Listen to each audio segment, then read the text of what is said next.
Hoy, Oka, sino yun, ha? Huwag mong sabing dinala mo yung isang babae mo rito. Pambihira ka naman, oo. Hinaan mo nga yung boses mo. Baka marinig ka ni Minda. Sino nga yung dalagitang yun? Anak yun ng pinsan ni Minda na masukan dito sa amin bilang kasambahay. Ang ganda nun, Tsaka bakat na bakat.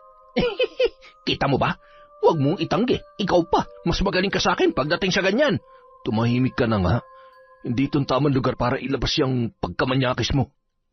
Piling inosente, Playing safe ka, pre, Hindi, no. Nag-iingat lang. Dahil anumang oras pwede tayong mabuking dahil dyan sa kadaldalan mo. O siya, sige na. Change topic tayo. Pambihira talaga. Napakatinik mo. Bait-baitan, sweet-sweetan, at napaka-responsableng asawa para hindi paghinalaan ng asawa niya. Ay nako, ewan ko sa'yo, Oka. Ang masasabi ko lang, pulis ka ngang tunay. Ang galing mo. Hanga ako sa talent mo. Kung pagalingan tayo magtago, tsak, champion ka na. Bigyan na ba kita ng trophy? Baliw ka talaga. O eto, lagukin mo para anurin yung pagiging loko-loko mong kausap. Taon 2009, Cebu. Alas 3 pa lang ng madaling araw ay gising na si Tanya. Abala siya sa pag-iempake ng mga dadalhing gamit sa biyahe papuntang Cebu. Mamamasukan siya roon bilang kasambahay sa pinsan ng kanyang ina. Kung kaya't maaga pa lamang ay inihanda niya na ang lahat ng mga dadalhin. Nang magsasaing na sana siya, ay biglang sumulpot sa kanyang likuran ang lolo niyang si Arman. Bagong gising lamang ang matanda nung mga oras na yun. Malungkot ang mga mata nito habang pinagmamasdan ang kanyang apo. Lo, matulog pa po kayo. Ang aga-aga pa Ikaw ang dapat magpahinga. Ako na lang dyan. Sige na, kailangan may sapat kang tulog para hindi ka antukin sa biyahe. Ay sus, kaya ko naman po. Ako pa ba? Sige na, kayo na lang po ang magpahinga ron. Huwag na matigas ang ulo niyo, Lo. Alam mo naman ako, kapag nagising ako ay hindi na ako dinadalaw pa ng antok. Kaya sige na, ako na riyan. Ay nako, baka hindi na tayo matapos nito, Lo.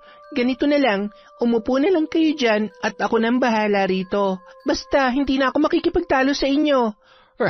Ikaw talagang bata ka, oo. Kaya paborito kita Ay, oo nga pala. Hindi na ba talaga magbabago ang desisyon mo? Dito ka na lamang sa Negros maghanap ng trabaho. Hindi mo kailangan lumayo at pumunta sa Cebu. Ano naman pong trabaho, Lo? Wala naman pong tumatanggap sa akin dito kasi menor de edad pa ako. Bukod pa ron, hindi nga ako nakapagtapos ng pag-aaral kahit grade 6 man lang. At saka, wala rin tumatanggap sa tulad kong probinsyana na lumaki lamang sa bukid. Ay, pasensya ka na kung hindi kita napag-aral. Alam mo naman na sobrang hirap natin.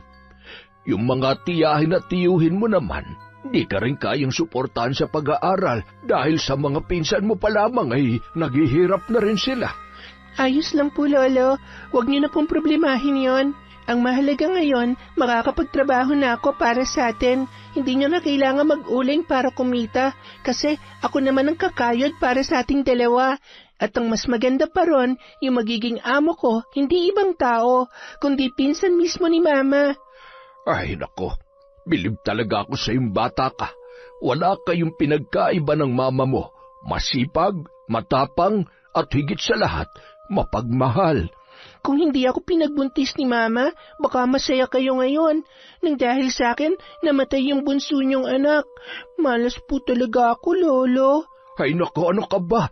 Huwag mo sabihin yan. Hindi yan totoo. At saka, swerte ka sa amin. Lagi mong tandaan yan, ha? Kung nabubuhay ang mama mo ngayon, ay nako, yun din ang sasabihin niya. Malas po ako sa buhay niya dahil namatay siya sa panganganak sa akin. Bukod pa ron, naging responsibilidad niyo pa ako, naging pabigat at pasanin niyo. Naging problema din ni Mama yung pagbubuntis niya sa akin noon dahil hindi siya pinanagutan ng papa ko. Ay nako, huwag mo mabanggit-banggit sa akin yung papa mo dahil umiinit ang dugo ko sa lalaking yon. Ay, humarap ka nga sa akin, tumingin ka sa akin. Tatanungin kita ngayon, kung wala ka, sino na lamang ang kasama ko? Tiyak na mag-isa lamang ako at hindi ko gusto yon. Kaya lagi mong iisipin na hindi ka pabigat, kundi pag-asa at buhay kita, apo ko. Wala ka mang magulang na kinalakihan. Nandito naman ako bilang ama't ina mo at saka lolo mong gwapo. Marunong ka na niyan, Lo, ha? Huwag ho kayo mag-alala. Hahanapan kita ng chicks dun sa Cebu. Ay, sus, ikaw lang sapat na sa akin, apo. Hindi ko na kailangan ng mga ganyan-ganyan. Nako, pero kung mapilit ka, sino ba naman ako para tumanggi? Basta wag lang yung matanda, ha? Baka masyado na mapanghiyon. Hala siya, namili pa. Juicy. Ay, no, biro lamang yun. Ikaw naman, oo. Pero seryoso, Lo. Wala man ako rito. Nandyan naman si Tia at Tio para sa inyo. Hindi ka nila pababayaan. Bukod pa ron, gagawa ko ng paraan para makausap kita palagi. Ay, sige. Basta, yun ang pagkasunduan natin. Huwag mong kalimutan yon. Huwag mo na magbo-boyfriend. Sino naman na maglalakas loob na manligaw sa akin, Lo? Pinagliha ko sa kalabaw sa sobrang itim, kaya wala talagang sino man na magkakagusto sa tulad ko. Basta, humarap muna siya sa akin bago kanya ligawan kung sakali man. Oo na po, Lolo. Hindi na ako makikipagtalo pa. Kasi alam ko na hindi talaga ako mananalo sa inyo. Pagkatapos sabihin niyo ng dalaga, pinagpatuloy niya na ang pagluluto. Ang lolo niya naman ay nakaupo lamang habang pinagmamasdan ang kanyang apo. Hindi maiwasang malungkot ng matanda dahil ilang oras na lang ay malalayo na siya kay Tanya, sa paborito niyang apo na mula pagkabata hanggang sa magdalaga ay kasakasama niya na. 8:00 ng umaga nang lumipad ang eroplanong sinasakyan ni Tanya papuntang Cebu. Nang mga oras na yun, habang siya'y nasa himpapawid ay hindi niya maiwasang isipin at alalahanin ang muka ng kanyang lolo Arman. Nung siya'y sumakay na sa motor ng kanyang pinsan, maluha-luha siyang pinagmamasdan ng matanda na parang bata na ayaw maiwan ng magulang. Mahigpit ang hawak nito sa kanya at tila ayaw siyang bitawan. Lo, wag ho kayo malungkot. Nandyan po si Tia, Tio at ang iba ko pang mga pinsan. Hindi po nila kayo pababayaan. At saka sisikapin kong makapag-ipon doon para makauwi ako rito kahit mga tuwing 3 buwan. Basta mag-iingat ka ron, ha? Marami pa namang mga masasamang tao ngayon. Kung may mananakit o mananamantala sa'yo, huwag ka magdadalawang isip na magsumbong sa akin kasi susugurin ko talaga sila. Ang tapang nga. Iyak naman. Kala ko ba masakit ang tuhod nyo? Oo, masakit nga. Pero malakas pa sa kabayo ito kung sumipa. Kayo talaga? Ang hilig niyo magbiro. Pero seryoso, Lo. Huwag kayong mag-alala sa akin doon. Kasi, di ba, pulis naman yung asawa ni Tia Minda? Kaya wala talagang takas sa mga siraulo na maglalakas loob na saktan ako. Alam ko namang hindi ka nila pababayaan doon. Pero mag-iingat ka pa rin. Manghihiram po ako ng cellphone sa kanila para makakatawag ako kina Tio Bingoy at Tia Sanya o kahit sino sa kanila rito para po makausap ko kayo. Ay, sige lang. Eto, dalhin mo ito. Proteksyon mo. Ano po ito, Lo? Spray yan. Ang laman niyan ay mga dinikdik na sili at bawang. Meron din niyang alcohol at efficacent. Basta, kung may magtatangkab manakit sa'yo, sprayan mo lang yan sa mata nila. Yan ang dinadala ng lola mo noon sa tuwing nagtitinda siya sa palengke. Proteksyon kung may tulisan o kahit sinong mananakit sa kanya. Sige na lang po, Lolo. Ako na pong bahala. Patay sila sa akin dahil dala ko na ang sandata na tatapos sa kanila. Ay, siya nga po pala. Alis na po ako, ha? Baka mahuli po ako sa eroplano, eh. Hindi na ba talaga magbabago ang isip mo? Dito ka na lang. Yan na naman po kayo eh. Hindi na po magbabagong isip ko, Lo. Ang ginagawa ko pong ito ay hindi lang po para sa akin. Para sa ating dalawa po to. Ingat ka po. Mahal na mahal kita. Huwag mong pababayaan ang sarili mo ron. Hindi ko po pababayaan. Yan ang bilin ni Lolo Arman. O siya, alis na po ako. Malalim ang buntong hininga na pinakawalan ni Tanya habang inaalala ang mga sinabi niyang yun nung siya ay papaalis na. Hindi niya rin mapigilan ang malungkot dahil yon ang unang pagkakataon na malalayo sila sa isa't isa.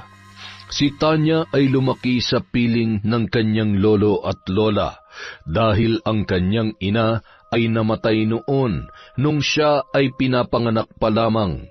Habang ang ama naman niya ay iniwan ang kanyang ina nung malaman na nagdadalang tao yun.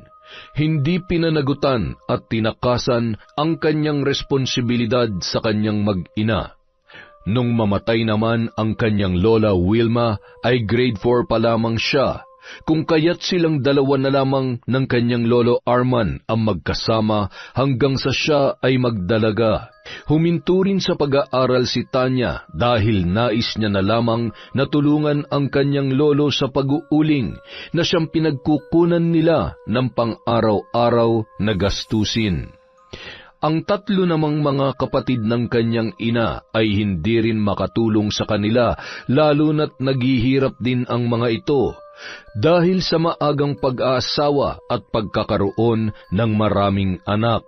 Nang tumawag ang pinsan ng kanyang ina na si Minda sa kanyang tiya Asunsyon para maghanap ng kasambahay ay agad siyang inirekomenda ng kanyang tiyahin. Tinanggap niya ang trabaho kahit hindi niya pa yon kinonsulta sa kanyang lolo.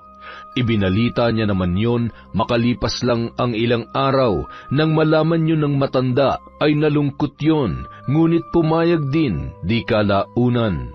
Nagpadala ng pera si Minda para sa tiket ni Tanya papuntang Cebu. Ang babae ang gumastos sa lahat kung kaya't ikinatuwa rin yon ng dalaga. Samantala, paulit-ulit na sumusulyap si Minda sa mga nagsisilabasan na mga pasahero ng eroplano. Tinitingnan niya ang bawat isa, sinusuri at nagbabaka sakali na masumpungan ang dalagitang magiging kasambahay nila. Hawak niya ang maliit na karton kung saan nakasulat ang buong pangalan ni Tanya. Ilang minuto lang ang lumipas ay napangiti na lamang ang babae nang maglakad papalapit sa kanya ang isang dalagita na nasa 15 anyos pataas. Magandang araw po. Kayo po ba si Tia Minda? Ako po si Tanya, anak ni Edna. Nako, mabutit nakita mo ako agad, iha.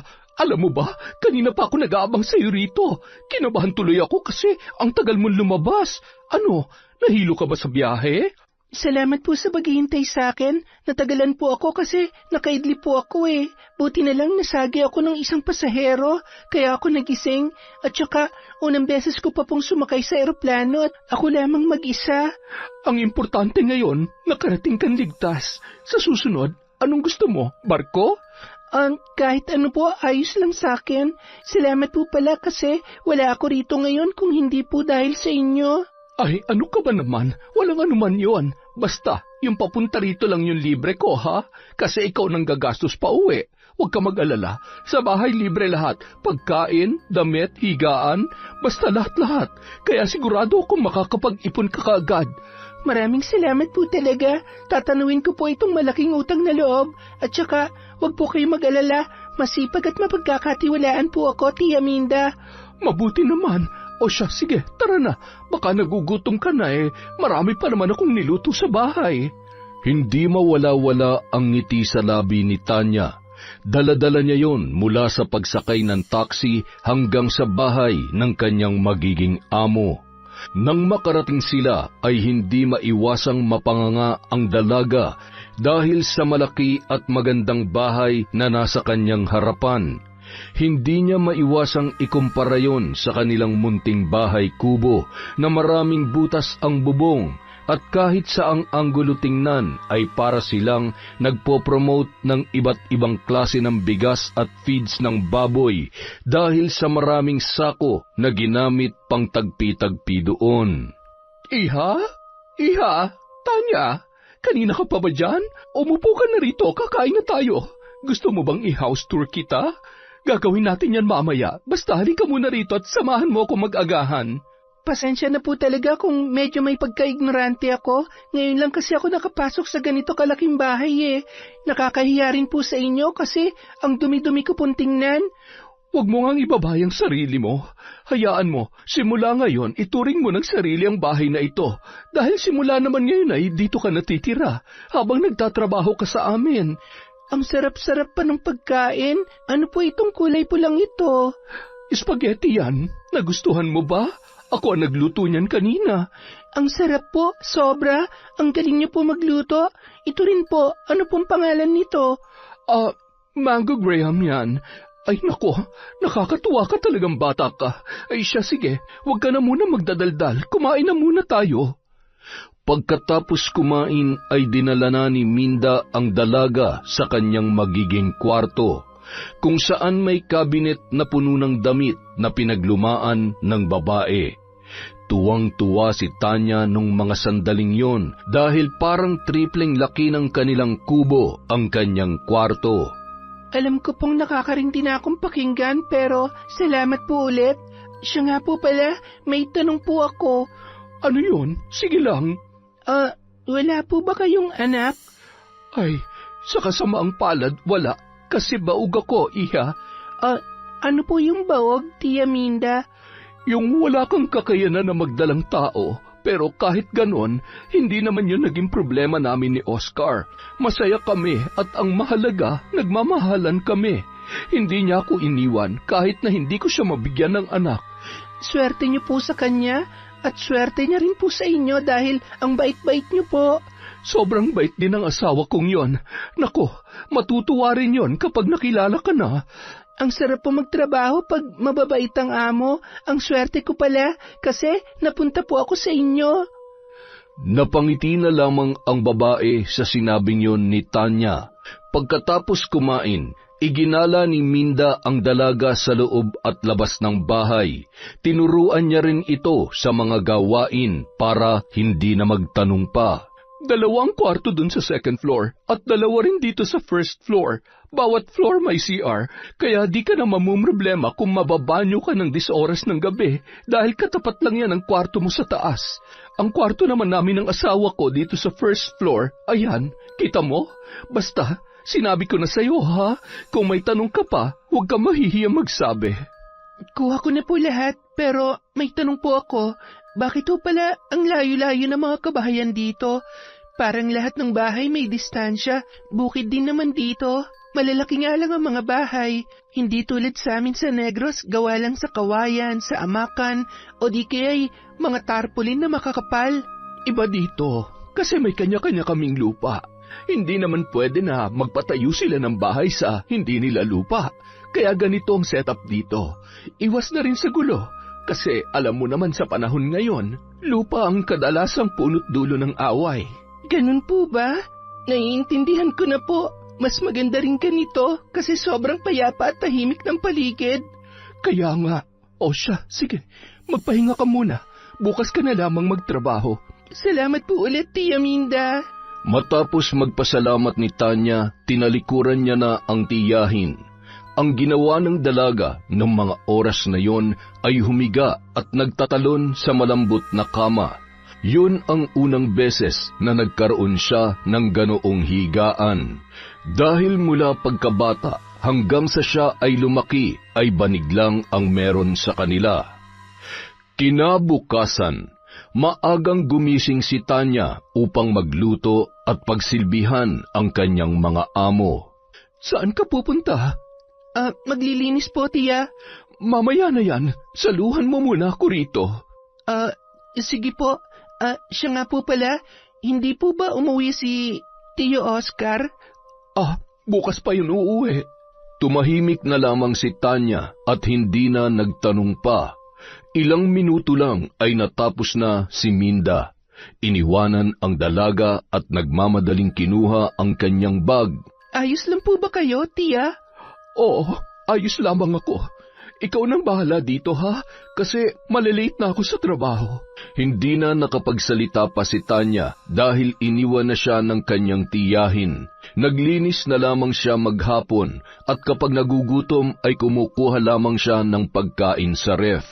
Kinahapunan, umuwi na si Minda at sabay silang kumain ng kanyang pamangkin. Si Minda ay guro sa isang pampublikong paaralan at nag-absent lamang ito nang sunduin niya sa airport si Tanya. Kinabukasan, maaga na namang umalis ang babae at naiwang mag-isa si Tanya. Kung ano ang kadalasan niyang ginagawa ay ganoon pa rin ng sumunod na araw. Samantala, kabababa lamang ni Oscar sa kanyang motor nang tumawag si Bernard, ang kaibigan niyang pulis. O pare, napatawag ka? Inuman tayo dyan sa inyo mamaya, pre. Magdadala ako ng alak. Akala ko naman kung ano na. O siya, sige, samahan mo na rin ang pulutan. Kape. Ay, oo nga pala. 1 week din kayong nagkalayo ng misis mo. Mas maganda makainom bago makipagbuno para mas may energy. Kahit walang alak, malakas to, pre. Tandaan mo yan. Ikaw, kailan ka ba mag-aasawa, ha? 40 ka na, wala ka pa rin bang natitipuan sa mga babae mo? Ayaw ko munang masakal. Makasal pala. Ay, nako. Ayaw ko munang matali sa mga ganyan, pre. Basta masaya ako ngayon. Masayang makipagbuno kahit kanino na walang iniisip na asawang magagalit. Ay, nako. Ewan ko sa'yo. Baka kung saan na naman umabot yung mga pinagsasasabi mo. Ang sabihin mo, kinakabang ka lang. Tumahimik ka dyan. Pambira ka. Pag nalaman ni Minda ang mga pinaggagawa ko, lagot ka sa akin. Tikom lang naman tong bibig ko, pre. Hindi ko sasabihin sa asawa mo na tumitikim ka ng ibang putahe, na minsan nagsasawa ka na rin sa putahe niya. Tama bang term na ginamit ko, pre? Ay nako, walang iya ka talaga. Basta mamaya, tumahimik ka, ha? Oo naman. Pag nabuking ka ng wala sa oras, baka madamay pa ako at hindi na ako makauwi sa amin. Hindi talaga. Lagot ka sa akin. Siyempre naman. Hindi ko sasabihin na yung mga girlfriend ko ay natikman mo rin. Bye! Kita-kits, pre, ha? Humahalakhak na binabayo ni Bernard, habang si Oscar naman ay napailing-iling na lamang sa mga pinagsasabi ng kanyang kaibigan. Bukod pa ron, hindi niya maiwasang isipin ang tungkol sa mga babaeng binabayaran niya para lang siya ay mapaligaya. Hindi alam ni Minda ang mga pinaggagawa nito, kung kaya't iniiwasan niya ring pag-usapan yun. Matagal niya na ring ginagawa ang gawaing yun, lalo na sa tuwing siya ay madedestino sa malayong lugar. Napahinto sa malalim na pag-iisip si Oscar nang makapasok na siya sa loob ng bahay at nadatnan ang dalagita na mahimbing na natutulog sa sofa. Tinitigan niya yung mabuti na parang isang bolang kristal na nakakaakit sa kanyang paningin. Napatingin naman siya sa suot nito. Nakapadyama yun at naka-t-shirt lamang, ngunit agad na napansin ng lalaki ang tila bulubunduking hinaharap ng babae. Bakat na bakat yun dahil wala siyang suot na panloob o pantakip. Napahinto na lamang sa pagpapantasya si Oscar nang biglang gumalaw si Tanya. Naggulat pa siya nang imulat ng dalaga ang kanyang mga mata. Ay, sir, magandang tanghali po. Pasensya na po kung nakatulog ako. Kayo po ba si Sir Oscar? Oo, ako nga. Ikaw na ba yung kasambahay na sinasabi sa akin ni Minda? Yung anak ng pinsan niya? Tama ba ako? Ano nga ulit ang pangalan mo? May nabanggit ang asawa ko dati, kaso nakalimutan ko na. Tanya po, yun po ang pangalan ko. Nice to meet you, Tanya. Huwag mo na nga pala akong tawaging sir. Tio Oscar na lang. Sige po, Tio Oscar. Tama, ganyan dapat. Ilang taon ka na ba? 16 po. Siya nga po pala, kumain na po ba kayo? Oo, tapos na. Ano na lang, kunan mo na lang ako ng maiinom doon. Yung malamig, ha? Opo. Maiwan ko po muna kayo. Tanging-tango na lamang ang naisagot ni Oscar sa dalaga. Nang talikuran siya nito, ay hindi niya maiwasang sundan yon ng tingin. Hindi man bulgar ang suot ni Tanya, pero kapansin-pansin pa rin ang magandang hubog ng kanyang katawan. Tio Oscar, eto na po. Salamat, Tanya. May kailangan pa po ba kayo? Sabihin niyo lang po ako. Wala na. Pwede ka na matulog ulit. Sige po, salamat po Tio Oscar. Kung may kailangan po kayo, tawagin niyo lang po ako, ha? Ngumiti na lamang si Oscar at tiningnan ang dalaga mula ulo hanggang paa. Malagkit ang ipinukul niyang tingin kay Tanya noong mga sandaling yon. Sinundan niya pa yun ng tingin hanggang sa makapasok na sa sariling kwarto. Pagsapit ng hapon, dumating na si Minda galing sa trabaho. Wala ring mapagsidlan ang kanyang saya nang makita ang motor ng kanyang asawa sa labas ng kanilang bahay. Nagmamadali siyang pumasok at hinanap ang lalaki. Namataan niya naman yon na abala sa pagbabasa ng dyaryo. "Oh, mahal, nandito ka na pala. Namiss kita. Napakabango naman ang asawa ko." Ay sus, ng bola pa. Pero ako rin, namiss kita, honey. Halika nga, umupo ka nga rito sa tabi ko. Mamayang gabi na tayo maglambingan. Mabaho pa ako ngayon pawis na pawis kita mo. Baka ipagpalit mo na ako kasi hindi na ako ang pinakamabango mong asawa. Pero wala ka namang ibang asawa, diba? Kaya wala akong dapat na ipangamba. Hindi ka lang pinakamabango, kundi pinakamaganda sa lahat ng babae sa mundo. Dapat lang. Ay, oo nga pala. Nakilala mo na ba si Tanya? Nasaan pala siya? Nagpapahinga sa kwarto niya. Hindi ko na nga inuutusan kawawa naman yung bata. Ang bait ng batang yun. Walang tigil sa kakapasalamat sa akin. Tsaka ang gaan ng loob ko sa kanya, honey. Ganon din naman ang naramdaman ko. Pero hindi nakaduda-duda yon dahil ang mga kadugo nyo mababait. Likas na yata yun sa inyo Kaya ang masasabi ko lang, sobrang swerte ko na may tulad mo na dumating sa buhay ko. I love you, honey. I love you too, honey. At dahil sa sinabi mo, ako magluluto ngayon. Hinalikan muna ni Minda si Oscar bago niya yung tinalikuran at nagluto. Naiwan namang mag-isa ang lalaki habang iniisip ang mga babaeng nakatalik niya at ang magandang hubog ng katawan ng kanilang bagong kasambahay. Samantala, 7:00 na ng gabi nang magising si Tanya. Napahilamos pa siya ng muka dahil natagalan siyang gumising. Nagmamadali siyang lumabas. Naabutan niya sa sala si Oscar kasama ang kaibigan nitong si Bernard habang nag-iinuman. Magandang gabi po, sir. Pasensya na po. Natagalan ako ng tulog. Ay nako, sabing wag ng sir Ay, oo nga pala. Ayos lang yon, kumain ka na ron. Huwag ka mag-alala, hindi kami galit sa'yo. Sa katunayan nga, si Tia Minda mo na nagluto. Hindi ka na namin ginising dahil alam namin na pagod ka. Salamat po, Tio Oscar. Kayo po ba? Tapos na po ba kayong kumain ni Tia Minda? Oo, tapos na kami. Ikaw na lang ang hindi pa. Si Tia Minda mo nasa kwarto na, gumagawa yun ng lesson plan. Huwag mo na lang istorbohin. Kaibigan ko nga pala, si paring Bernard. Hi po. Siya naman si Tanya, bago namin kasama dito. Hello. Sige po, maiwan ko na po muna kayo. Salamat po ulit, Tio. Tanging-tango lamang ang isinagot ni Oscar sa dalaga. Nang tumalikod si Tanya, hinagod pa yun ng tingin ng magkaibigan. Hoy, Oka, sino yun, ha? Huwag mong sabing dinala mo yung isang babae mo rito. Pambihira ka naman, oo. Hinaan mo nga yung boses mo. Baka marinig ka ni Minda. Sino nga yung dalagitang yun? Anak yun ng pinsan ni Minda na masukan dito sa amin bilang kasambahay. Ang ganda nun, Tsaka bakat na bakat. Kita mo ba? Huwag mong itanggi. Ikaw pa, mas magaling ka sa akin pagdating sa ganyan. Tumahimik ka na nga. Hindi itong tamang lugar para ilabas yung pagkamanyakis mo. Piling inosente, Playing safe ka, pre, Hindi, no. Nag-iingat lang. Dahil anumang oras pwede tayong mabuking dahil dyan sa kadaldalan mo. O siya, sige na. Change topic tayo. Pambihira talaga. Napakatinik mo. Bait-baitan, sweet-sweetan at napaka-responsableng asawa para hindi paghinalaan ng asawa niya. Ay nako, ewan ko sa'yo, Oka. Ang masasabi ko lang, pulis ka ng tunay. Ang galing mo. Hanga ako sa talent mo. Kung pagalingan tayo magtago, champion ka na. Bigyan na ba kita ng trophy? Baliw ka talaga. O eto, lagukin mo para anurin yung pagiging loko-loko mong kausap. Eto, tatahimik na nga. Baka sumabog ka pa dyan. Hindi na lamang umimik pa si Oscar at diretsyong nilagok ang alak. Tinigilan na rin siya ni Bernard.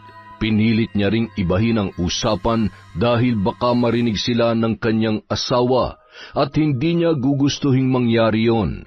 Ilang minuto lang, dumaan ulit si Tanya sa kanilang harapan at nagpaalam na papasok na siya sa kwarto. Ganun pa rin ang ginawa ng dalawa. Malagkit na sinundan ng tingin ng dalaga hanggang sa mawala na ito sa kanilang paningin. Kinabukasan, maagang nagising si Tanya upang magluto at maipaghanda ng almusal ang kanyang mga amo.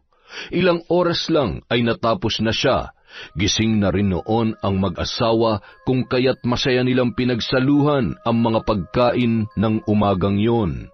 Nang hiram naman siya ng cellphone kay Minda at tinawagan saglit ang tiyahin niyang si Sanya sa Negros. Gustong makausap ni Tanya ang kanyang lolo dahil ilang araw na raw niyang hindi nakakasalo sa hapagkainan at nakakatabi sa pagtulog ang matanda, kung kaya't labis na lamang ang kanyang pangungulila. Ilang minuto lang nagtagal ang kanilang pag-uusap dahil papasok na sa trabaho si Minda.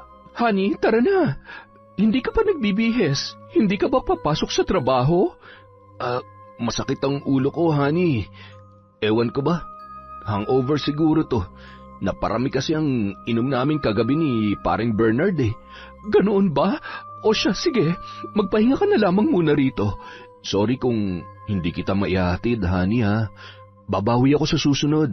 Ayos lang. Basta magpahinga ka na lang dyan. Tanya, halika nga muna rito. Tia Minda, ano po yon? Sana hindi maulit yung nangyari kahapon na nakatulog ka ng matagal, ha? Dapat unahin muna ang trabaho, lalo na ngayon dahil dito muna ang tiyo Oscar mo, kasi masama ang pakiramdam niya. Huwag mong hayaan na siyang kikilo sa mga gawain dito, ha? Sorry po, Tia. Hindi na po mauulit yon. Ayos lang. O siya, sige. Maiwan ko na kayo. Honey, aalis na ako. Uminom ka ng gamot, ha? Para mawala yung sakit ng ulo mo. Sige lang, huwag ka mag-alala. Ingat ka, honey, ha? I love you. Hinalikan pa ni Minda ang kanyang asawa bago siya umalis. Naiwan naman sina Tanya at Oscar na pinagmamasdan ang papalayong si Minda. Tanya, ipagluto mo nga ako ng lugaw. Pagkatapos, dalhin mo sa kwarto ko, ha? Sige po, Tiyo. Nagmamadaling sinunod ni Tanya ang utos ng lalaki na nung mga sandaling yun ay tila tumatagos ang paningin nito sa suot ng dalaga. Naka-shorts lamang si Tanya, ngunit hindi yun maikli at nakasando. Matapos ang ilang minuto, nakapagluto na si Tanya, kaya dinala niya na ang maliit na mangkok na naglalaman ng lugaw sa kwarto ng kanyang tiyuhin. Naabutan niyang nakatalukbong si Oscar, pero kalaunan ay bumangon yun nang maramdaman na siya ay pumasok. Eto na po, Tiyo. Medyo mainit po, pero hindi na ganun kainit. Hindi na po yan nakakapaso. Ganun ba? Ay, siya, sige, akin na. Tsaka, umupo ka muna rito sa tabi ko. Hintayin mo akong matapos. Tahimik na lamang na sumunod si Tanya sa sinabi ng kanyang tiyuhin. Umupo siya sa tabi nito habang ang lalaki naman ay kumakain. Nang mga sandaling yon, maraming tinatanong sa kanya si Oscar tungkol sa buhay nila sa probinsya, pero wala roon ang atensyon ng babae, kundi sa kamay ng lalaki na nakapatong sa kanyang hita. Ngunit ang nakaagaw talaga ng kanyang pansin ay ang paghagod sa kanyang likod na tila nakatingin din sa kanyang dibdib. Tiyo, babalik na lang po ako mamaya. Oh, bakit? May problema ba? May nasabi ba ako mali? Nalulungkot lang ako sa buhay mo, pero hayaan mo, tataasan namin ni Minda ang sahod mo para makapag-ipon ka. Sa kusina po muna ako, Tiyo. Nakalimutan ko kasi yung kalan, hindi ko yata napatay. Sige na po, babalik na lang po ako pagkatapos ninyo. Hindi na hinintay ni Tanya ang sagot ni Oscar dahil nagmamadali siyang lumabas at nagtungo sa kusina. Hindi niya maintindihan kung ang ginagawa ba ng lalaki ay para damayan siya o iba lang talaga ang pagkakaintindi niya sa pagmamalasakit nito. Hindi niya maipaliwanag ang kilabot na dulot ng haplos na yon. Ang tanging ginawa na lamang ng dalaga ay ang ibaling ang atensyon sa ibang bagay. Naglinis na lamang siya upang kalimutan ang nangyari. Ilang oras lang ay natapos na siya sa mga gawaing bahay, kung kaya't pumasok na siya sa kwarto ng kanyang amo upang kunin ang mangkok. Naabutan niya ang lalaki na nakahiga lamang sa kama habang nanonood ng palabas sa TV.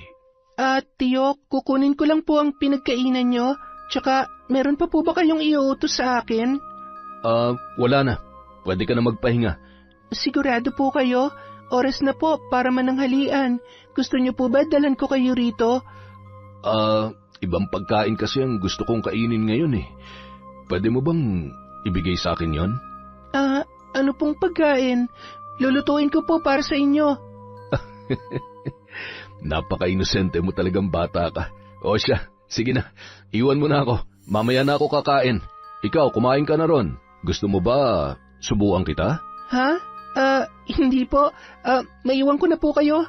Tawagin niyo na lang po ako pag may kailangan kayo. Nagmamadaling lumabas si Tanya sa kwarto ng lalaki at agad na nagtungo sa kusina. Uminom siya ng malamig na tubig upang mahimasmasan ang kilabot at kaba, dulot ng malagkit na tingin na ipinukol sa kanya ni Oscar. Naninibago siya sa paraan ng pagtitig nito sa kanya, tila pinagnanasaan siya nito na kailanman ay di niya pa naranasan sa mga kalalakihan o tiyuhin niya sa Negros. Ipinagsawalang bahala na lamang yon ng dalaga at pilit na iwinaglit sa kanyang isipan. Ayaw niya ring bigyan ng kahulugan ang mga ginagawa nito, lalo na't mabait ang mag-asawa sa kanya. Nang mga sumunod na araw, palagi na lang mag-isa si Tanya sa bahay dahil nasa trabaho sina Minda at Oscar. Unti-unti na rin siyang nalinawan na mabait talaga ang among lalaki, mali lang siguro ang kanyang iniisip. Tia Minda, pwede po bang manghiram ng cellphone? Tatawagan ko lamang po si Lolo. Halos araw-araw kang tumatawag sa lolo mo, Tanya. Pwede namang i-alternate mo na lang o di kaya isang beses sa isang linggo. Pasensya ka na ha, hindi kita mapagbibigyan ngayon. Wala rin kasi akong load. At bukod doon, malayo rin ang paloadan dito. Tsaka gabi na, delikado kung lalabas pa tayo. Sige po, salamat na lang po tiya. Naiintindihan ko po. O siya, sige, matulog ka na. Nainit mo na ba yung ulam? Baka mamaya dumating na rin ang tiyo Oscar mo. Tapos na po, tiya. Nagawa ko na po lahat ng kailangan gawin. Okay, good. Sige na, matulog ka na. Tinalikuran na ni Tanya ang kanyang tiyahin at nagmamadaling nagtungo sa kanyang kwarto.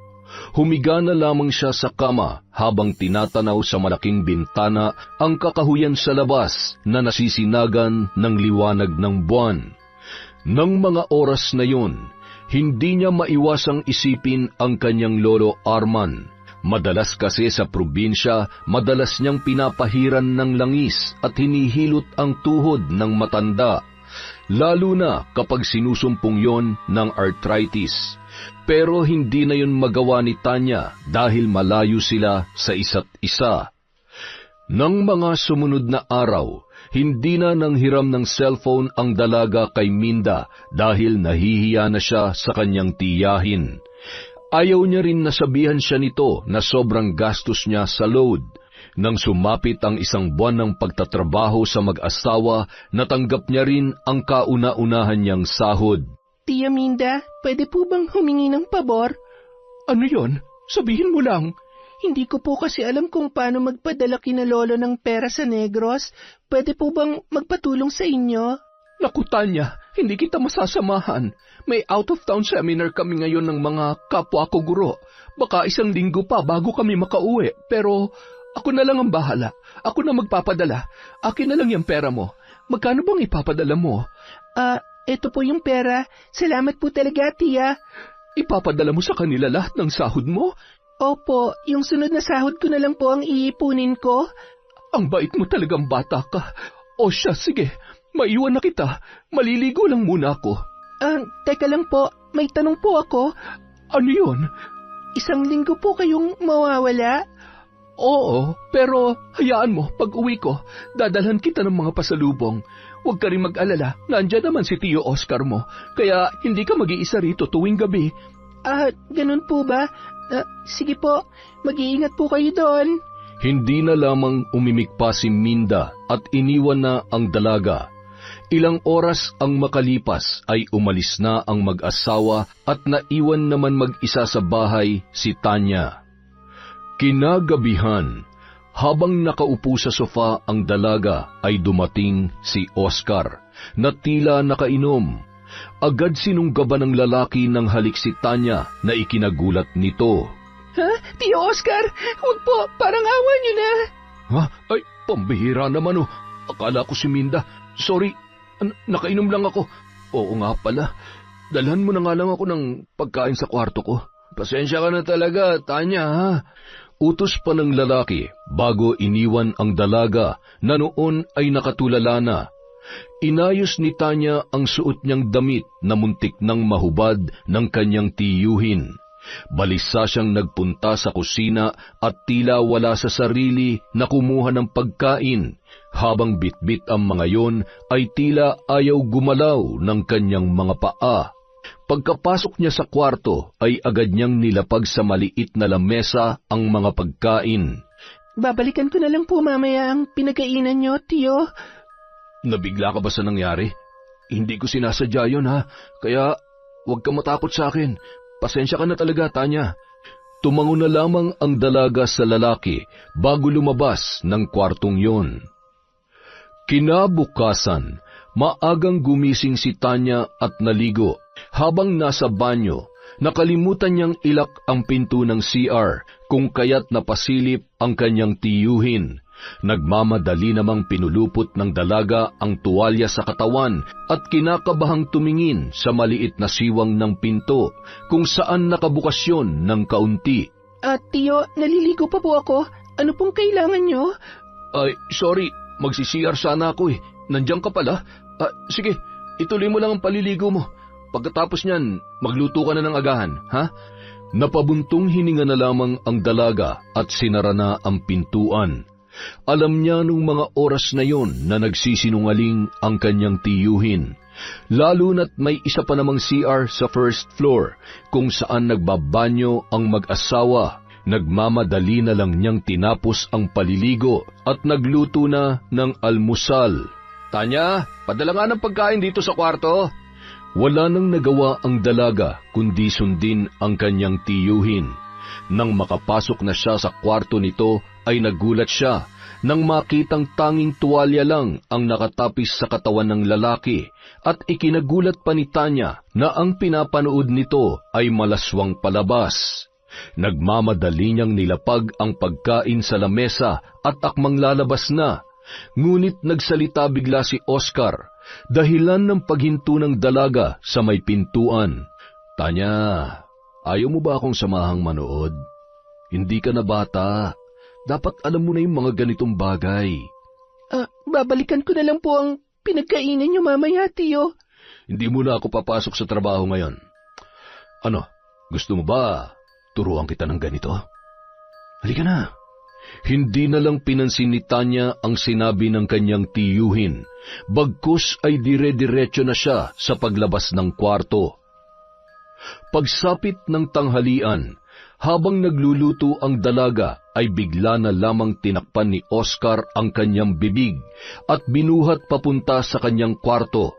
Pinilit magpumiglas ng dalaga, ngunit dahil malakas ang kanyang tiyuhin ay hindi siya makatakas.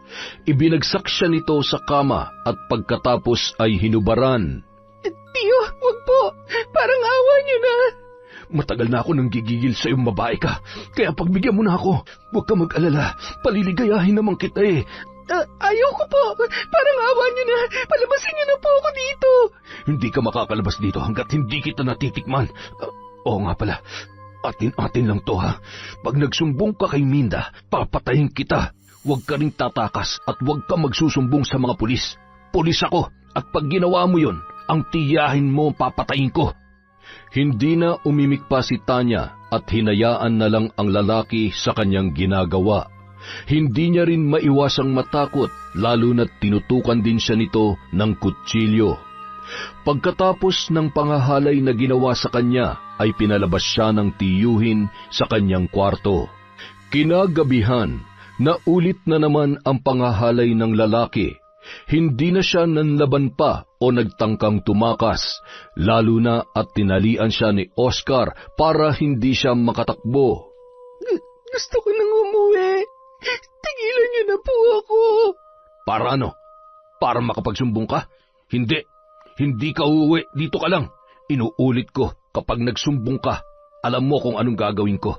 Pati yung lolo mo, ipapapatay ko. May mga kaibigan akong pulis sa Negros. Kaya buti pa, huwag kang maingay. Huwag kang magulo. Naintindihan mo? Akala ko mabait ka, pero ang sama-sama mo pala. Aba, at kung ano-ano pang sinasabi mo dyan, ha? Malakas na sinampal ni Oscar ang dalaga at tinulak palabas ng kwarto. Suotin mo na yung damit mo. Tsaka, huwag mong kalilimutan ang usapan natin, ha? Kapag nagtangka kang magsumbong kay Minda, patay ka sa akin. Pati siya. At kayang-kaya kong palabasin na suicide ang ginawa nyo. Umiiyak na lamang na pumasok si Tanya sa kanyang kwarto at ang tangi na lamang niyang nagawa ay ang yakapin ang kanyang unan at inisip ang kanyang lolo Arman. Samantala, pauwi na si Oscar galing trabaho nang kausapin siya ni Bernard. Oscar! Oy, teka! Kailan nga uuwi yung asawa mo? Sa susunod na araw pa. Bakit mo na itanong? Share mo naman sa akin yung katulong mo. Ayos yung babaeng yun eh. Kasi libre lang. Yung mga kaibigan ko, ayaw nang pumayag eh. Nagpapadagdag na ng bayad. Sige ba, tara. Sumunod ka na lang. Magdala ka ng alak at pulutan, ha? Hindi na kailangan ng pulutan. Yung kasambahin nyo lang sapat na. Humahalakhak na sinundan ng tingin ni Bernard ang pagpapaharurot ng motor ni Oscar. Bumili siya ng alak at pulutan bago nagpunta sa bahay ng kaibigan. Pagkarating niya roon ay naabutan niya ang lalaki at ang dalagita sa sofa. Nakayuko lamang si Tanya ng mga sandaling yon habang pinipilit makawala sa pagkakatali ng kanyang paa at kamay. Bilib talaga ako sa'yo, pare. Tinali mo pa. Goods yan para di makawala. Dapat mag-ingat. Hindi natin alam ang takbo ng pag-iisip ng batang yan. Baka bigla tayong saksakin eh. Mabuti na lang talaga magkakalayo ang mga bahay dito. Kaya kahit anong sigaw niyan, walang makakarinig. Ay, iha, tanda mo ako, si Bernard. Single pa ako. Hayaan mo, mas magaling akong mag-drive kesa dito sa kaibigan kong to. Basta itiko mo lang yung bibig mo, ha? Huwag ka magtatangkang magsumbong. Naku, iba ako magalit. Baka maging giniling yung katawan mo. At ang mas malala pa, ipapakain kita sa alaga kong aso. Alam mo ba, magaling akong dumispatsa ng mga kalat. Sinisiguro ko talagang walang makakakitang bakas na pwede maging ebidensya. Para bang sunrocks lang, isang patak, tanggal lahat. Ganong kalinis. Kaya, kung ako sa'yo, matakot ka sa amin. Tahimik na lamang na umiiyak si Tanya sa mga pinagsasasabi ng kaibigan ng kanyang tiyuhin. Hinayaan niya ang mga yon na halayin siya at maging pulutan ng gabing yon. Kinabukasan, tanghali na nang magising ang dalaga. Wala na roon ang dalawang lalaki na nanghalay sa kanya. Niyakap na lamang niya ang sarili at humugulhol sa mga nangyari. Gustuhin man niyang tumakas ay natatakot siya na baka ang tiyahin at lolo niya ang pagdiskitahan nina Oscar at Bernard. Malayo man ang kanyang lolo ay kaya pa rin niyong ipatrabaho ng kanyang tiyuhin. Kinagabihan, sa kwarto ni Oscar siya natulog dahil yon ang gusto ng lalaki. Sa mga nagdaang araw, paulit-ulit lamang ang ginagawa noon sa kanya. Kinabukasan, nabulabog ang pagtulog ni Tanya at Oscar nang marinig ang dumating na tricycle. Buisit, ang aga naman umuwi ni Minda. Hoy, magbihis ka, bilisan mo. Papatayin talaga kita pag nagsumbong ka. Ayusin mo yung buhok mo, pati na rin yung suot mong damit. Tingnan mo, baliktad. Walang hiya, umayos ka nga. Nung mga oras na yun, hindi alam ni Tanya ang mararamdaman. Takot ba o saya. Takot sa among lalaki sa mga pagbabanta nito sa kanya. Masaya dahil sa wakas ay umuwi na ang kanyang tiyahin. At sa pagkakataong yun, gusto niyang magsumbong rito upang magkaroon ng kakampi. Inaayos naman ni Oscar ang suot nitong uniforme nang pumasok ang kanyang asawa.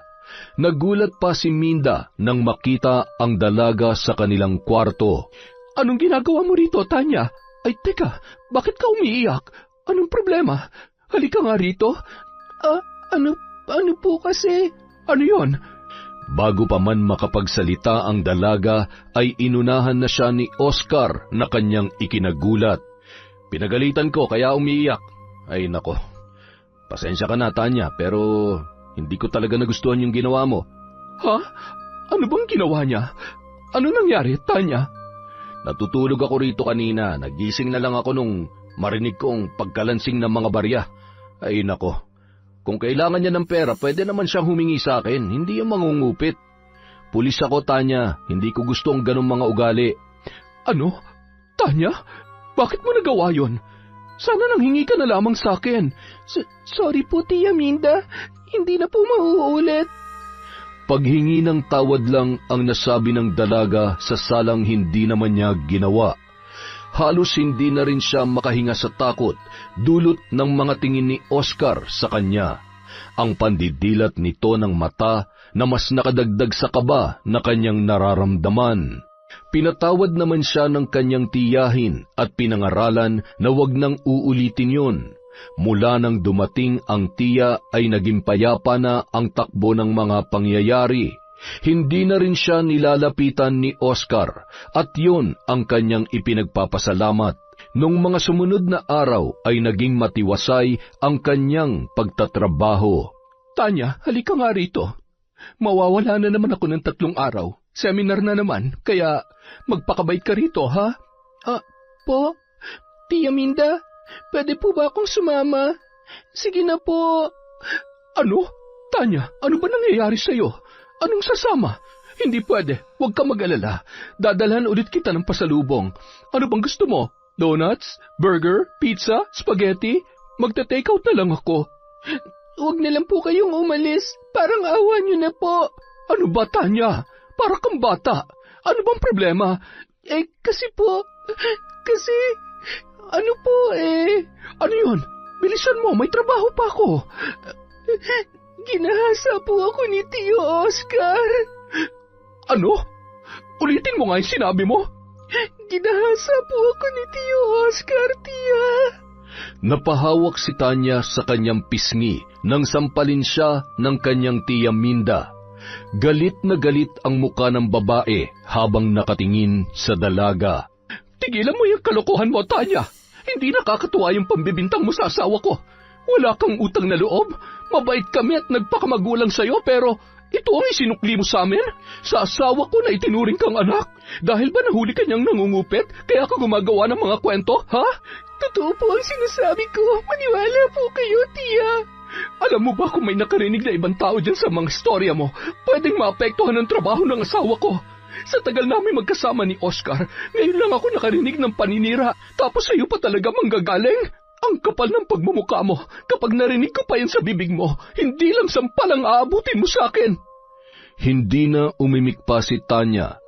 Tanging paghikbi lamang ang kanyang nagawa ng mga sandaling yon. Iniwan siya ni Minda na walang kibo hanggang sa umalis ang kanyang tiyahin. Kinagabihan, nangyari na naman ang kanyang kinatatakutan.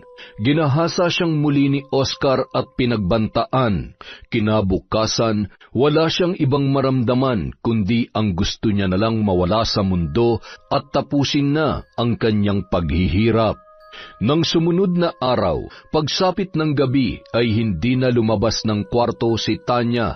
Nilak niya ang pintuan para hindi makapasok ang tiyuhin at ang kaibigan nito na nag-iinuman sa baba. Rinig na rinig niya ang halakhakan ng dalawa na nagdadala ng kilabot sa kanyang pagkatao. Samantala, sa sala Habang abala sa paglalaro ng baraha sina Oscar at Bernard, sa harapan naman nila ay naroon ang 4 na bote ng alak. Napapaubos na rin nung mga sandaling yon. Walang hiyang Tanya yon. Sinumbong ba naman ako kay Minda? Pero buti na lang, hindi naniwala yung pinakamamahal kong asawa. Maski ako hindi naman ako maniniwala Tsaka napakaresponsable ng asawa mo. Kaya hindi talaga papasok sa isip niya na magloloko ka. Buti, utuuturin yung babaeng yun. Gumaya ka kasi sa akin. Tingnan mo, walang asawa, walang nagagalit. Ay nako, ano bang gusto mo? Hiwalayan ko si Minda? Nako, hindi pwede yun. Malaki ang pakinabang ko sa kanya, lalo na pagdating sa pera. Basta ako, malaya lang. Siya nga pala, nasan ba yung katulong mo, Oka? Nandun sa kwarto niya, nagmumukmuk yata. Nang maubos ang alak, ay napagdesisyonan ng dalawa na akyatin si Tanya. Hoy, Tanya, buksan mo nga to. Bubuksan mo ba o hindi? Leche ka, sabing buksan mo to Ano ba nangyayari, pare? Nilak niya. Walang yang babae yan, oo. Nasaan ba yung susi nyo? Oo nga pala, lintik, nakalimutan ko tuloy. Kukunin ko muna. Hintay mo lang ako dyan, ha? Nang makuha ni Oscar ang susi, agad niyang binuksan ang pintuan ng kwarto ni Tanya. Bumungad sa kanila ang dalaga na umiiyak sa isang sulok, na nung mga oras na yon ay halos wala ng tigil ang panginginig ng katawan dahil sa matinding takot. Ayoko na po. Parang awa niyo na. Tumahimik ka. Nagsumbong ka pa talaga, ha? Hindi na nagsalita pa si Tanya at hinayaan na lang ang dalawa sa ginagawa nilang pambababoy sa kanyang katawan. Nang matapos ay nakatulog sina Bernard at Oscar habang ang dalaga naman ay balisa sa isang tabi. Biglang pumasok sa kanyang isip ang pagtakas kung kaya't nagmamadali siyang nagbihis. Pagkatapos noon, dahan-dahan siyang lumabas, bitbit ang kanyang mga gamit. Nasa pintuan na siya nang mapatingin siya sa lamesa kung saan naroon ang mga bote ng alak. Naroon din ang wallet ng dalawa. Walang pagdadalawang isip niya yung inilagay sa bag at paika-ikang tumakbo papalayo sa bahay. Ang bawat kabahayan na nadadaanan niya ay puro nakapatay na ang ilaw dahil 1:00 na noon ng madaling araw. Nang makarating siya sa highway, nakakabingi ang katahimikan. Ilang minuto rin siyang naghintay ng masasakyan, ngunit wala talagang dumaraan. Kung kaya naman, naisipan na lamang niyang maglakad. Ilang sandali pa, nakarinig siya ng papalapit na motor. Takot man na baka ang amo niya yon, ngunit parang may nagtulak sa kanya na humingi ng tulong doon. Kusang inihakbang ng dalaga ang mga paa papunta sa gitna ng kalsada at iwinagayway ang kanyang kamay. Samantala, 1:00 na ng madaling araw nang matapos ang group project ni Nante at ng kanyang mga kaklase. Nais man niyang matulog na lang sa bahay ng ka-groupmates, ngunit kailangan niya ring umuwi dahil alam niya na hindi makakatulog ang kanyang lolo kapag wala siya sa kanilang bahay. Habang nagpapatakbo ng motor ay hindi niya maiwasang mapapikit-pikit dulot ng sobrang antok. Ngunit nawala rin yon nang makita ang isang babae na kumakaway-kaway sa gitna ng kalsada. Muntik niya pa yung masagasaan, buti na lamang na iliko niya kaagad ang motor at siya na lang mismo ang natumba. Aray, ano ba miss? Pwede ka naman pumara dun sa tabi, bakit dito ka pa talaga sa gitna? Pambihira naman madidisgrasya ako sa iyo Ano ka ba? Tao o white lady? Kagi, mamamatay akong maaga sa iyo Sorry, hindi ko sinasadya. O sige, ayos na yun. Tulungan mo na lang ako sa pagtatayo nitong motor. Sorry talaga. Ayos na nga Bakit ba nasa gitna ka ng kalsada? Kung magpapakamatay ka, huwag ka naman damay. Tulungan mo naman ako. Parang awa mo na. Ha? Teka, alam mo na wala ang antok ko dahil sa iyo Ano bang problema mo? Ilayo mo ako sa lugar na to. Maawa ka sa akin. Sige, huwag ka nang umiyak. Ihatid kita sa inyo. Saan ka ba nakatira? Sa Negros. Ha? Negros? Bakit ka napadpad dito? Tsaka, bakit ganyan ang itsura mo? Para kang hinabol ng mga aso sa kanto. Mahabang kwento. Pakiusap, ilayo mo nilang ako rito. Parang awa mo na. Saan kita dadalhin? Pwede bang makituloy sa inyo kahit hanggang umaga lang? Nako, baka mapagkamalan ka pa sa bahay na girlfriend ko. Ang dami pa naman tanong pero... Ay, nako naman. Sige na nga, dali, angkas na. Tatanungin ko tong malaking utang na loob sa'yo. Hindi na lamang umimik pa si Nante sa sinabi ng dalaga at pinaharurot ang kanyang motor. Nang mga sandaling yun, nagdurugo naman ang kanyang tuhod at kaliwang braso dulot ng pagkatumba. Tiniis niya na lamang yun, lalo na't ang iniisip niya ay ang misteryosong babae sa gitna ng kalsada na nakiangkas sa kanya. Pagkarating nila sa bahay, naabutan ni Nante ang kanyang lola na nakahiga sa mahabang upuan. Nagising yun nang marinig ang kanyang motor. Diyos ko, Nante, ano nangyari? Bakit ang dami mong sugat? At sino yung babaeng kasama mo? Huwag mong sabihin na magtatanan kayo. Oh, isa-isa lang ang tanong, Lola. Sagutin mo kung bata ka. Ang mabuti pa, kayo na lang ang mag-usap niyang babaeng yan. Doon na lang muna ako sa kwarto. Gagamutin ko lang itong mga sugat ko. Aba, iniwan ako. Hay, bastos ka talagang bata ka. Bumalik ka rito. Iha, anong relasyon niyo ng apo ko? Girlfriend ka ba niya? Hindi po kami magkakilala ng apo niyo, Lola. Pero ang alam ko lang po ay niligtas niya po ang buhay ko. Ha? Niligtas saan? Ano po kasi? Ala, bakit ka umiiyak? O siya, halika't maupo ka muna rito. Ayos lang po. Salamat po. Sige lang. Magkwento ka lang. Huwag ka mag-alala. Mapagkakatiwalaan ako, iha. Nagsimulang magkwento si Tanya sa mga nangyari, mula sa umpisa hanggang sa siya'y makarating sa bahay ng matanda. Sumilip naman sa siwang ng pintuan si Nante at pinakinggan ang kwento ng dalaga. Hindi maiwasan ng binata na malungkot sa mga narinig at sa katotohanan na biktima ito ng panggagahasa. Isumbong natin sila sa mga kapulisan para makulong ang mga hayop na yon. Nako, umiinit ang ulo ko sa mga taong halangang kaluluwa. Hindi po pwede. Huwag po. Kung magsusumbong po tayo, ako po ang dihado. Mga pulis din po ang gumawa sa akin nito. Diyos ko, anong gagawin natin? Eto na lang. Dumito ka muna at magtago pansamantala. Tutulungan ka namin ng apo ko na makauwi sa Negros. Maghahanap tayo ng pera kahit mahirap hanapin yon. Meron po ako nadalang wallet dito. May laman din pong pera. Ano to? Ay nako, baka mas ikapapahamak mo pa ito.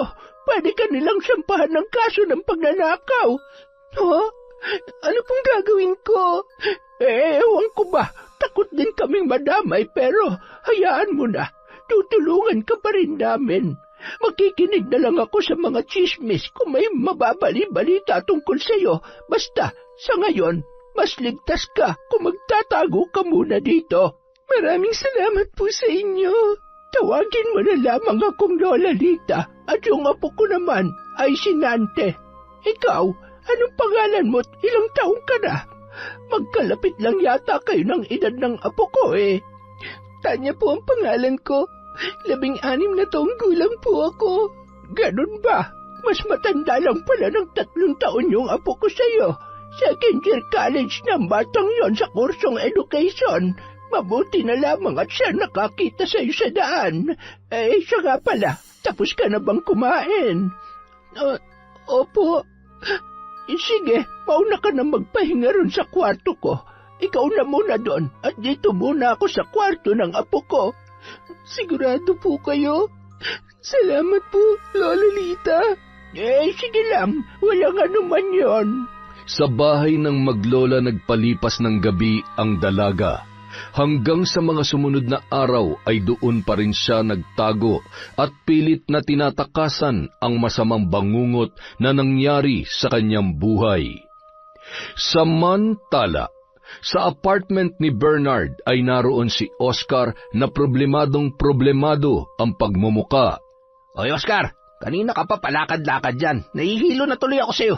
Umupo ka nga rito. Magdadalawang linggo na mula nung takasan tayo ng batang yon. Pambihira naman oh. Di ka ba kinakabahan? Hindi. Bakit naman ako kakabahan? Baliw ka ba? Hindi ka ba natatakot na idemanda ng babaeng yon, ha? Kung magsusumbong yon, matagal na sana niyang ginawa o kahit nung 1 linggo pa. Pero wala naman Hindi niya ginawa. 2 linggo na nga eh. Siya nga pala. Anong sinabi mo dun sa asawa mo tungkol sa pamangkin niya? Siyempre, sinabi ko na naglayas, dala-dala yung mga alahas niya. Pero ang totoo, tinago ko yun. Para may rason lang ako na pwedeng ibintang sa Tanya na yon. Magnanakaw naman talaga siya lalo na tinangay niya yung mga wallet natin. Nakakabwisit rin kasi pati yung mga ID natin nandun. Malas talaga oh. Ano sabi ni Minda? Hindi niya ba ipapahanap yung bata? Pinigilan ko na lang.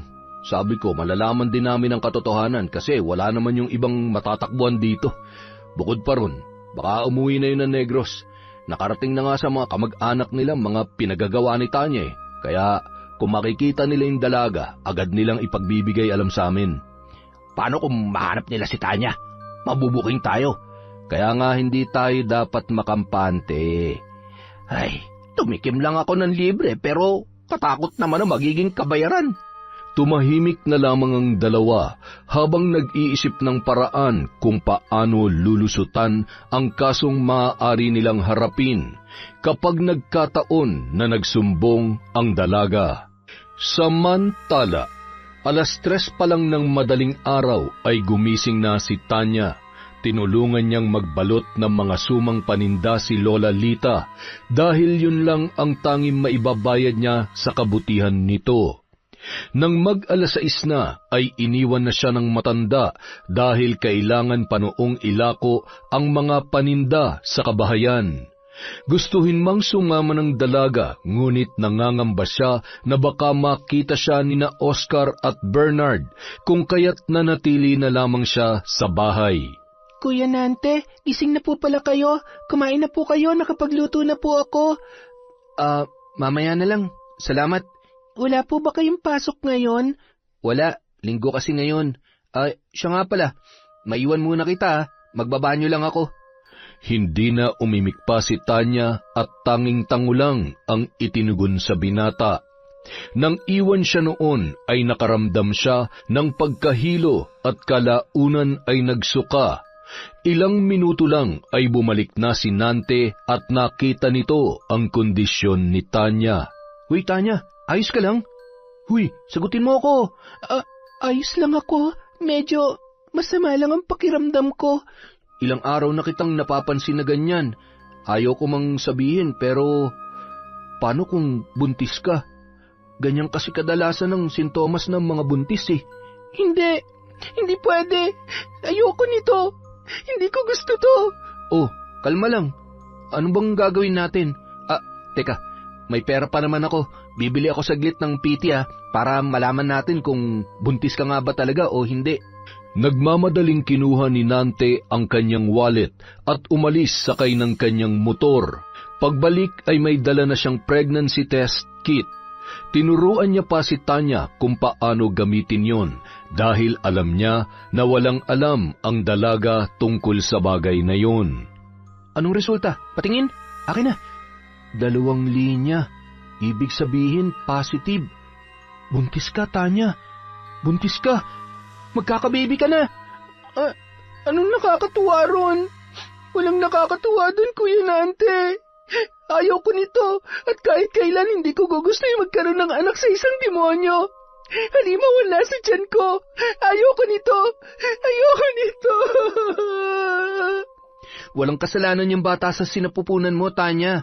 Hindi niya kasalanan mabuo siya mula sa pagkakasala o trahedya. Kaya, labag man sa loob mo, dapat mong tanggapin yan. Paano ko bubuhayin to? Minor de edad pa lang ako. Ayaw ko nito. Alam mo, biktima rin si Mama ng rape nun at ako naging bunga. Ayaw niya rin sa akin, Tanya, pero hindi ko siya kinamuhian. Bagkus ay inintindi ko siya kahit mahirap. Walang kasalanan yung mga batang nabuo mula sa pananamantala. Hindi rin namin ginusto yun. Kaya, katulad ng magiging anak mo, alam kong mararamdaman niya pag nalaman niya nangyari sa'yo. Tanggap mo man siya o hindi, dapat mo pa rin siyang isilang sa mundong ito dahil kung hindi mo siya matatanggap, maraming taong handa siyang mahalin at handang kumalinga sa kanya. Sigurado yun. Hindi na umimik pa si Tanya at nagmukmuk na lamang sa silid ni Lola Lita. Nang mga sumunod na araw, naging balisa ang dalaga, hindi kumikibo at palagi na lamang umiiyak. Tanya, halika nga rito. Alam kong pinagdaraanan mo, kaya umiyak ka lang. At saka, nandito lamang kami ni Nante para sa'yo. Siya nga pala, may ipapakita ko. Baka interesado ka. Ano po yun, Lola Lita? Naghanap ako dun sa lumang cabinet ng mga damit na pinaglumaan ko para ibigay sana sa'yo. Tapos, ayun, nakita ko itong kahon na ito. Ano po ang laman niyan? Mga gamit sa pambabarang mula pa sa aming ninuno. Hindi ako gumagamit nito kasi natatakot ako. Pero sabi ng lola ko noon, madali lang daw itong matutunan kapag determinado ang isang tao. May narinig na po ako tungkol sa barang dati. Hindi ako gaanong naniniwala. Pero pwede ko po bang subukan? Determinado po ako, Lola. Sige na po. Dapat sanayin mo ang sarili mo sa paggamit nito dahil mapanganib to pag nagkamali ka. Pwedeng bumalik sa'yo ang barang. Tanging pagtango lang ang isinagot ng dalaga sa matanda. Dahil ng mga sandaling yon ay para siyang hinihigop ng kung anong enerhiya mula sa kahon na naglalaman ng mga gamit sa pambabarang. Nang mga sumunod na araw, sinanay ni Tanya ang kanyang sarili. Itinuon niya sa pag-aaral na yon ang kanyang atensyon, kahit mahirap at delikado ay handa niyang harapin, basta lamang makapaghiganti at makamit ang hustisya na kanyang ninanais. Pagkalipas ng 2 buwan, nakabisa na ni Tanya ang mga gagawin kung paano barangin ang mga taong mapagsamantala, mapang-abuso at niyuyurakan ang pagkatao ng kanilang kapwa. Sigurado ka na ba sa gagawin mo, Tanya? Nakabisa mo na ba? Tsaka, delikado yung ganyan. Alam ko na po kung paano, kaya wag po kayo mag-alala. Walang masamang mangyayari sa akin. Siya nga po pala, pwede po bang doon muna ako sa bahay kubo niyo ron sa likod mamayang gabi? Hindi naman talaga yung bahay kubo. Pasilungan lang yun ng mga kambing namin noon. Pero siya, sige, ikaw ang bahala. Gusto mo bang samahan kita ron? Gusto ko mang utusan si Nante na bantayan kay hindi naman pwede, lalo na't may klase pa siya bukas. Ayos lang po ako. Kaya ko po ito na mag-isa.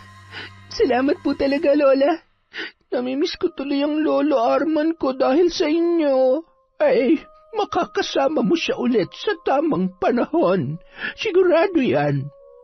Niyakap na lamang ni Tanya ang matanda upang maibsan ang lungkot na kanyang nararamdaman. Kinagabihan, sa maliit na bahay kubo ay naroon ang dalaga. Nakaupo sa sako habang sa harapan naman niya ay nakalatag ang mga gagamitin sa pambabarang. Tanaw na tanaw ni Tanya ang tila bilog na buwan, sinabayan pa ng alulong ng mga aso sa di kalayuan na mas nakadagdag sa kilabot ng mga sandaling yun. Sinindihan niya ang 12 kandila at nilagay sa harapan. Pabilog kung saan sa gitna ay naroon ang ID ng 2 taong nang abuso sa kanya. Hiniwa niya naman ang daliri dahilan para sumirit ang dugo papunta sa litrato ng 2 lalaki. Ilang minuto naman ang lumipas ay nagsimula na siyang magbigkas ng mga orasyon. Pinipiga niya rin sa kamay ang hawak na mga patay na uod. Nadurog yon, kaya walang pagdadalawang isip niya yung isinaboy sa larawan na napapalibutan ng kandila na noon ay nabasa na ng kanyang dugo. Ipinikit ni Tanya ang mga mata at tila gumagawa ng mga senaryo ng pagpapahirap at paghihiganti kina Bernard at Oscar. Samantala, pauwi na si Bernard ng gabing yon habang nagmamaneho ng kanyang motor. Napahinto siya sa madilim na eskinita nang marinig ang tila matinis na boses ng babae. Para yung sinisira ang kanyang tenga at pinupunit ang bawat ugat na nananalaytay doon. Ilang minuto lang ay nakita niya sa may unahan ang isang babaeng papalapit sa kanya. Puno yun ng dugo na ipinagtataka ng lalaki. Miss? Aray ko. Okay ka lang ba? Ano nangyayari sa'yo? Miss? Hi, miss. Naririnig mo ba ako? Oy, baliw ka ba? Teka, ano yan? Ibaba mo yung kutsilyo. Pulis ako! Hoy! Napapikit ang lalaki dahil sa takot nang akma siyang sasaksakin ng babae. Ngunit makalipas ang ilang saglit ay wala siyang naramdamang sakit, kung kaya iminulat niya na ang kanyang mga mata.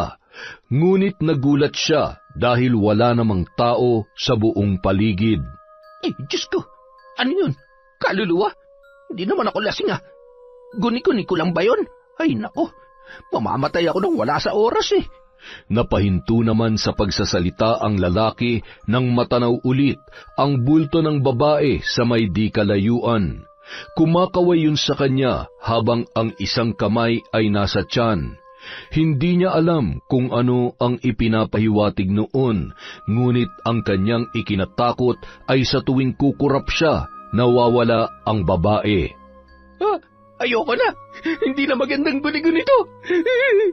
Nagmamadaling sumakay ng motorsiklo si Bernard, ngunit dahil sa panginginig ng kanyang katawan, siya ay natumba. Kasabay ng mga sandaling yon, ang pagbulwak ng dugo na tila inuuod na. Unti-unti naman niyang napansin ang tila pagkakaroon ng bitak-bitak at sugat sa kanyang braso at binti, makatiyon at mahapdi. Mangiyak-ngiyak na ang lalaki habang nakatingin sa may unahan, kung saan makikita ang masamang tingin na ipinupukol sa kanya ng babae. Ilang beses niyang ipinikit ang kanyang mga mata at nagbabaka sakali na panaginip lamang yon. Ngunit sa hindi inaasahan, pagmulat niya ng kanyang mga mata ay ang pagsalpok naman niya sa malaking dump truck na naging dahilan ng kanyang pagkamatay.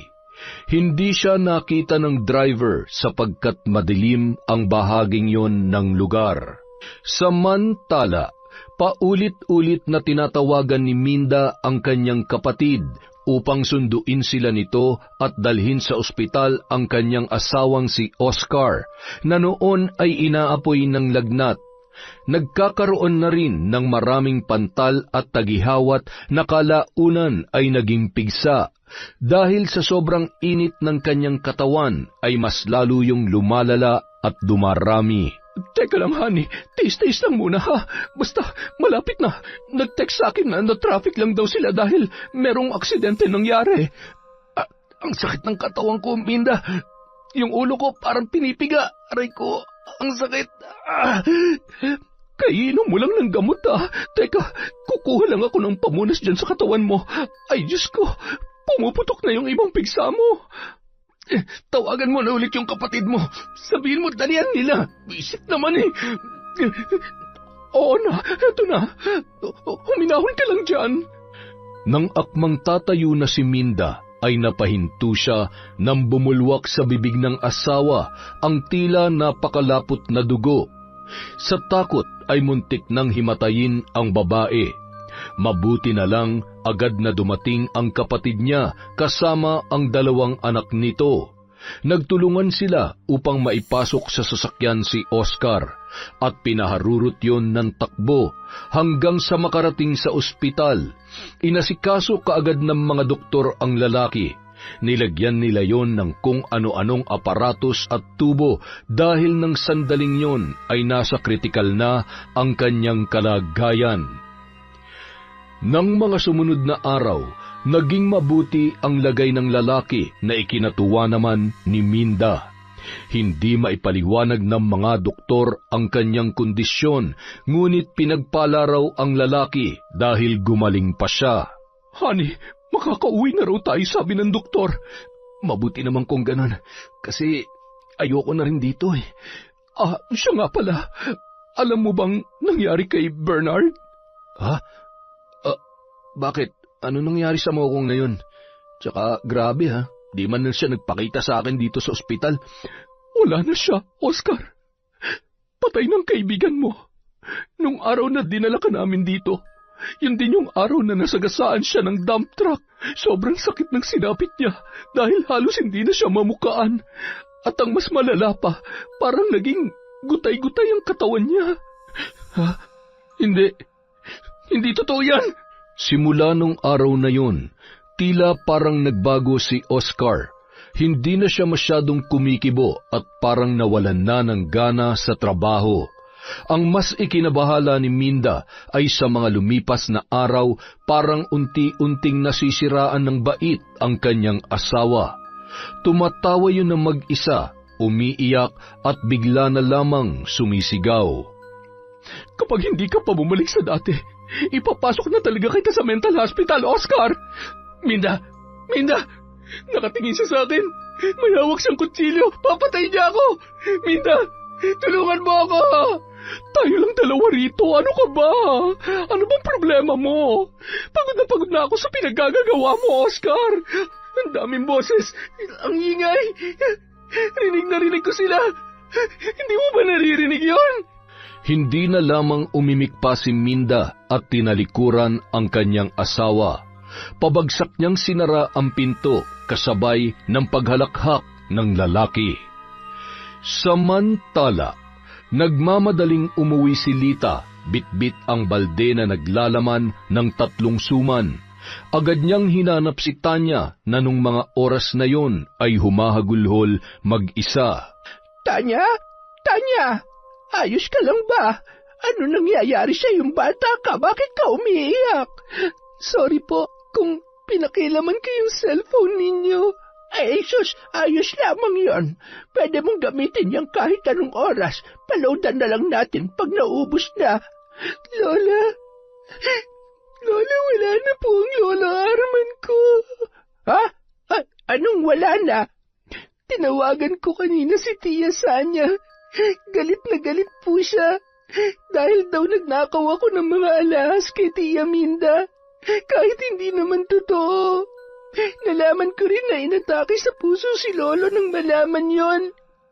Okay naman daw siya dahil naagapan naman agad. Kaso nga lang po, nung nakaraang buwan, na-stroke daw siya. Kaya ayun, binawian na po siya ng buhay. Ay, sige. Umiyak ka lamang, Apo. Nandito lang ako. Magpakatatag ka. Kabayaran po ba ito sa ginawa kong paghihiganti sa mga taong gumahasa sa akin? Grabe naman yung balik ng karma sa akin. Napakalupit. Ay, oo nga pala. Nakasagap ako ng tsismis sa mga suki ko. Doon daw sa kabilang barangay may nasagasaang pulis. Yung isa naman ay nawala raw sa katinoan. Kaya pinasok ng asawa niya sa, yung ospital ng mga uto-uto. Ikaw ba may gawa nun, Iha? Pulis din kasi sila. Nagbabaka sakali lang ako kung yung dalawang yun ba ang tinutukoy mo. Hayaan na po natin sila, Lola Lita. Siya nga po pala. Binalik ko na sa cabinet niyo yung kahon na naglalaman ng mga gamit sa pambabarang. Hindi ko na po yun kailangan. Salamat po sa pagpapahiram sa akin. Walang anuman yon. Basta ikaw at sa anghel na nasa sinapupunan mo ngayon. Aalis na po ako. Nakakahiya na po kasi sa inyo eh. Ay, ano ka ba? Saan ka naman pupunta?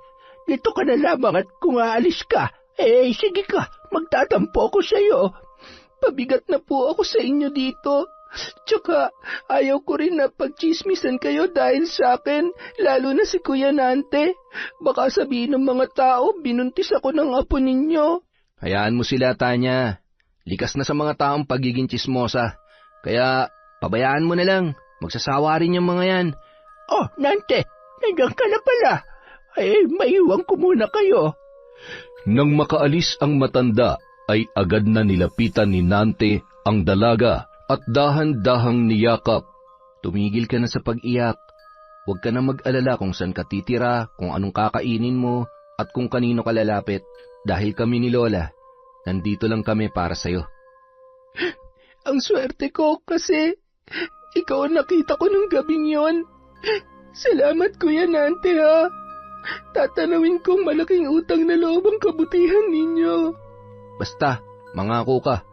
Mamahalin mo ng buong-buo ang baby mo. Hindi mo siya iiwan at hindi mo pababayaan. Pangako yan, Kuya. Hayaan mo na husgahan ka ng ibang tao. Basta kami ni Lola, alam namin ang totoong ikaw. Kaya simula ngayon, ituring mo na si Lola na totoo mong Lola. At ako naman, kuya mo na handang ipagtanggol ka. Salamat. Maraming salamat. Basta, pagka-graduate ko, magte-take ako ng board exam. At kung papala rin at makapasa, mag-a-apply agad ako sa mga school. Tsaka, yung unang sahod ko, ikakain natin yun sa labas. Ayos ba? At ipapasyal ko rin ang magiging unang pamangkin ko sa mga tourist spot dito sa Cebu. Marami akong pangarap at syempre kasama na kayo dun. Hindi na lamang napaimik pa si Tanya.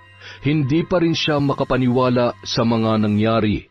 Ang masasabi niya lang, pagdaanan man ng tao ang madilim na karanasan, may naghihintay pa ring liwanag na sisimbolo sa pag-asa at bagong buhay. Yon! Isa na namang malupit na kwento mula sa kwentong Enteng. Maraming salamat po. Pasensya na po kayo, medyo nagahul lang po tayo sa oras ngayon. Meron pa tayong trabaho kaya bukas na po ang shoutout. Maraming salamat po ulit sa walang sawang pagsuporta sa kwentong Enteng.